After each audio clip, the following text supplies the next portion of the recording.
Hello everyone and once again welcome back to Umar Taskeer YouTube channel. Myself Umar Taskeer. Guys, आज के इस particular video में हम लोग जावा स्क्रिप्ट की बात करेंगे, समझने की कोशिश करेंगे कि जावा स्क्रिप्ट क्या है और डिजिटल मार्केटर्स को कितनी जावा स्क्रिप्ट के बारे में जानकारी होनी चाहिए। देखिए, जावा स्क्रिप्ट एक बहुत ही पावरफुल लैंग्वेज है, तो पूरी की पूरी जावा स्क्रिप्ट आप सीखें इसकी कोई जरूरत नहीं है as a digital marketer, until unless आप डेवलपमेंट में नहीं है, आप वेब डेवलपर नहीं है। फाइन। तो सबसे पहले समझने की कोशिश करते हैं कि जावा स्क्रिप्ट क्या है और ये क्या कर सकती है। तो जैसा कि अभी तक मैंने आपको बताया कि बेसिकली हम लोगों ने HTML को समझा है और हम लोगों ने साथ ही साथ CSS को भी समझा है। तो HTML का क्या काम होता है, अगर वेब पेज को हमें स्ट्रक्चर देना है तो हमें HTML की जरूरत पड़ती है।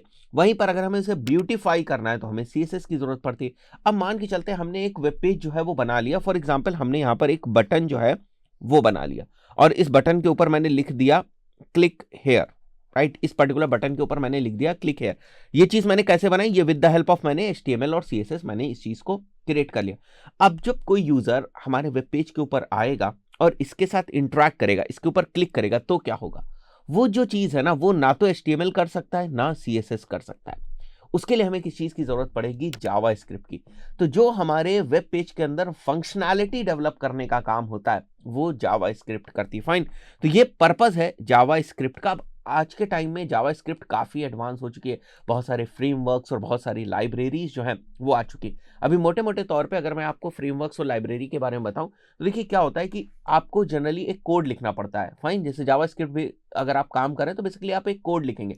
बट ये मान के चले, जैसे अगर आपको बटन बनाना है एक, तो आप उसका कोड स्क्रैच से ना लिखें, बल्कि उसका कोड कहीं पर आपको बना बनाया मिल जाए, बस आप उस कोड को यूज कर लें। That is with the help of जो हमारी लाइब्रेरीज होती हैं एंड फ्रेमवर्क्स होते हैं, उनको यूज करके किया जाता है। फाइन। तो आई बिलीव ये चीज भी आपको क्लियर हो गई होगी। तो जावा स्क्रिप्ट में सबसे पहला कंफ्यूजन तो ये होता है कि लोगों ने जावा लैंग्वेज को बहुत कुछ सुना होता है, तो उनको लगता है कि जावा स्क्रिप्ट ना उसी जावा का एक्सटेंशन है या वही जावा प्रोग्रामिंग लैंग्वेज का कुछ एडवांस वर्जन है जावा स्क्रिप्ट। ऐसा बिल्कुल नहीं है। जावा स्क्रिप्ट बिल्कुल अलग चीज है और जावा बिल्कुल अलग चीज है। जावा स्क्रिप्ट बहुत बाद में इसको नाम दिया गया, इससे पहले इसके दूसरे दूसरे नाम थे इस पर्टिकुलर प्रोग्रामिंग लैंग्वेज के। और कहा ऐसा जाता है कि जावा स्क्रिप्ट इसका नाम इसलिए दिया गया क्योंकि जब ये लैंग्वेज को नाम दिया गया, ये चेंज किया गया, उस वक्त जावा बहुत ज्यादा पॉपुलर थी। तो इसका जो पॉपुलैरिटी थी उसको कैच करने के लिए जो है वो जावा स्क्रिप्ट इसका नाम दिया गया। फाइन। तो JavaScript is basically a scripting language जो इवेंट बेस्ड स्क्रिप्टिंग लैंग्वेज है।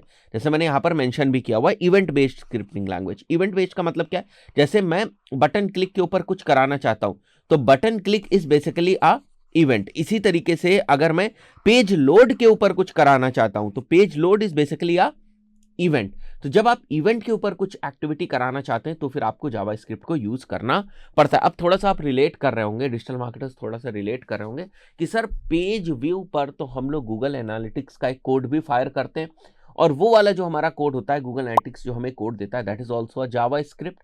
तो इसका मतलब पेज इवेंट जो जिसकी हम बात करें, पेज व्यू, वो एक इवेंट है और उसके ऊपर हम जावा स्क्रिप्ट के कोड को डिप्लॉय कर सकते हैं, फायर करा सकते हैं। फाइन। तो JavaScript can be added into an HTML document. जैसे मैंने अभी आपको बताया कि अगर हमारा वेब पेज एक HTML डॉक्यूमेंट है तो उसके अंदर जावा स्क्रिप्ट को ऐड किया जा सकता है यूजिंग स्क्रिप्ट टैग। तो अगर ये आपको समझना है तो मैं यहां पर दिखा भी देता हूं आपको।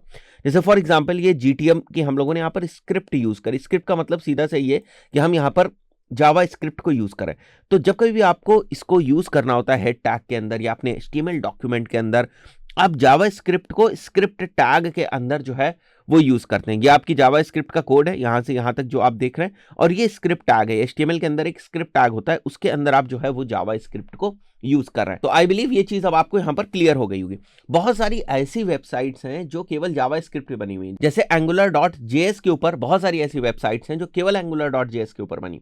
तो जावा स्क्रिप्ट इतनी पावरफुल लैंग्वेज है कि आप इंडिविजुअल कंप्लीट वेबसाइट भी उसके ऊपर बना सकते हैं।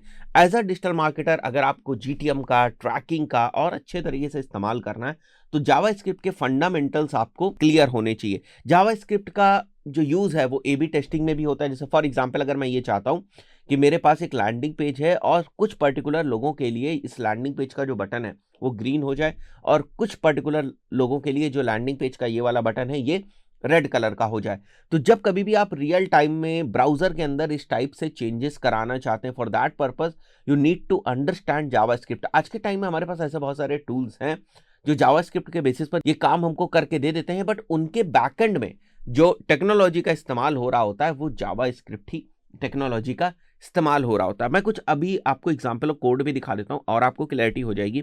यहाँ पर ये W3 स्कूल्स के ऊपर एक एग्जाम्पल पढ़ा है, वहां पर आप देख सकते हो कि जावा स्क्रिप्ट क्या कर सकता है। It can change HTML attribute values, fine. तो यहाँ पर अगर आप देखो तो जैसे फॉर एग्जाम्पल यहाँ पर अगर मैं टर्न ऑन लाइट बटन के ऊपर क्लिक करूंगा तो यहाँ पर देखो एक HTML का जो एट्रीब्यूट की वैल्यू है वो चेंज हो रही है। यहाँ पर मैं वापस करता हूं तो यहाँ पर भी जो एट्रीब्यूट की वैल्यू है वो चेंज हो रही है। कौन से एट्रीब्यूट की वैल्यू? इमेज की। जैसे यहाँ पर अगर आप देख रहे हो तो ये कोई बल्ब जल नहीं रहा है, ये बेसिकली इमेज रिप्लेस हो रही है, फाइन। तो जो सोर्स है इमेज का वो रिप्लेस हो रहा है बटन के क्लिक के ऊपर। जैसे फॉर एग्जाम्पल मैंने एक इमेज बनाई व्हाइट कलर की और एक इमेज बनाई मैंने रेड कलर की, तो एक पर्टिकुलर बटन क्लिक के ऊपर मैं जो सोर्स ऑफ इमेज है, जो जहां पर व्हाइट इमेज थी वहां पर मैं रेड कर देना चाहता हूं, जहां पर रेड थी वहां पर मैं व्हाइट कर देना चाहता हूं। तो क्या हो क्या रहा है, सोर्स जो एक एट्रीब्यूट है HTML का उसको हम चेंज कर रहे हैं with the help of Java script, और उसी का यहां पर आपको कोड जो है वो दिख रहा है, फाइन। तो यहां पर अगर आप देखोगे तो ये अगर आप देखो तो यहां पर इस चीज को मेंशन किया गया है कि टर्न ऑफ करने पर जो सोर्स है वो चेंज हो रहा है, ठीक है। यहां पर एक सोर्स देख रहे हैं आप, इमेज एक है जो बल्ब ऑन की इमेज है और एक और इमेज है यहाँ पर जो बल्ब ऑफ की इमेज है। तो बेसिकली देयर आर 2 इमेजेस जिनको हम चेंज कर रहे हैं इस बटन क्लिक के ऊपर। तो आपको लग रहा है कि ये जो बल्ब है ये ऑन ऑफ हो रहा है। तो this is one use case of Java script. और आसान यूज केस अगर मैं आपको दिखाऊं तो यहाँ पर हम लोगों ने एक कोड लिखा हुआ है, फाइन। अब देखो इस कोड को ध्यान से अगर आप समझने की कोशिश करो तो ये तो हमारा हेड टैग हो गया, ठीक है, यहां से यहां तक हेड टैग है। हेड टैग के बाद हमारा बॉडी टैग है, बॉडी के अंदर जो हमारे वेब पेज का पूरा कंटेंट हम लोग लिखते हैं। तो बॉडी टैग के अंदर हमने एक पैराग्राफ टैग को यूज करके हमने player1 क्रिश लिख दिया। यहां पर लेट से मैं इसको उमर तस्कीर कर देता हूं, ठीक है। तो मैंने क्या किया, मैं रन करके भी आपको दिखा देता हूं। बाकी चीजों को अगर मैं फॉर एग्जांपल तो यहां पर अगर मैं इस पूरे के पूरे सेक्शन को कमेंट कर दूं तो कंट्रोल+// का मैं यूज कर रहा हूं इसको कमेंट करने के लिए, सो दैट ये वाला जो हमारा कोड है ये बेसिकली ना एग्जीक्यूट हो, केवल यही पर्पज है, फाइन। उसके बाद मैं ये वाली स्क्रिप्ट भी एग्जीक्यूट नहीं कराना चाहता हूं, जावा स्क्रिप्ट भी नहीं एग्जीक्यूट कराना चाह रहा हूं, तो इसको भी एक बार के लिए मैं कमेंट कर देता हूं, फाइन। तो अभी के लिए जो मेरा कोड एग्जीक्यूट होगा वो ये वाला होगा।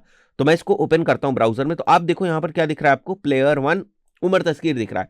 अब मैं चाहता हूं थोड़ी सी इसको स्टाइलिंग देना, मतलब मुझे जो मेरा CSS वाला कोड है उसको ठीक करना पड़ेगा। तो मैं वापस आता हूं यहां पर और ये वाला जो मेरा CSS वाला कोड है इसको मैं थोड़ा सा ठीक कर देता हूं वापस। तो अब यहां पर अगर आप देखोगे तो मैंने यहां से कमेंट जो है वो हटा दिया, मतलब ये वाला कोड अब एग्जीक्यूट होगा और यहां पर अभी भी लगा हुआ है, फाइन।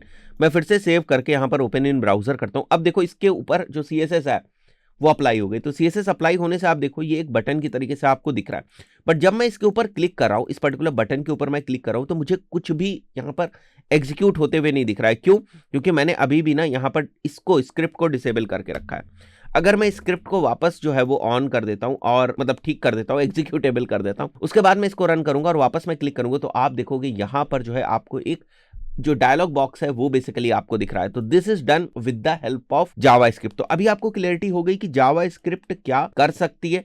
तो इस तरीके से जावा स्क्रिप्ट का इस्तेमाल किया जाता है। हम लोग जो as a digital marketer JavaScript का इस्तेमाल करते हैं वो थोड़े से एडवांस कोड्स होते हैं। अब उन कोड्स का सिंटेक्स समझना इसकी हमें बहुत ज़्यादा ज़रूरत भी नहीं पड़ती, क्योंकि हमारा काम केवल उस कोड को यूज़ करने से हो जाता है। तो हम सिंपली उस कोड को यूज़ कर लेते हैं और हमारा काम हो जाता है, और हमें एज सच उस कोड को बहुत ज़्यादा समझने की ज़रूरत भी नहीं पड़ती है।